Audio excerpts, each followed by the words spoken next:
Miscarriage can be extremely painful for couples. The weight and pain of it falls disproportionately on the wife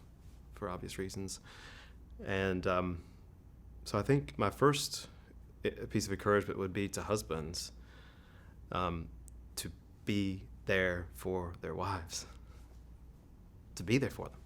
to care for them, to do whatever it is they need doing that day and in the few days to come, to rally to them. The response to withdraw, to sort of shelter themselves, or to give them their space needs that needs to be resisted. There needs to be a rallying to their spouse, to care for them in whatever ways they say they need in that moment, and to attend the wound, as it were. The second thing I'd say is that the couple who's had this experience of miscarriage, especially if that's been repeated, is another simple piece of encouragement that God's with you, and that I can't promise, and no one can promise that it will stop, that you will carry a child to term, and that you'll have what you most want. No one can make that promise to you responsibly. But what I can say is that God cares about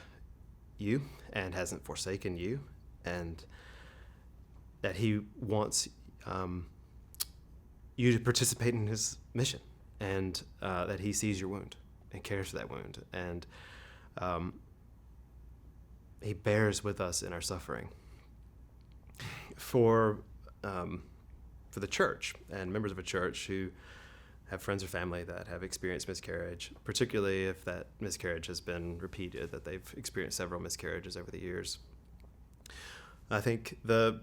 response should be one of simple responsiveness and care, asking questions, measured questions, in ways that are sensitive to their position, to their experience. But also I think there's at least a little window for presumptuousness, and that is just coming by and bringing something, like bring a cup of ice cream or something like that, But just showing up for people is such a huge gift, just showing up and being present, lending an ear, if there's an occasion for it.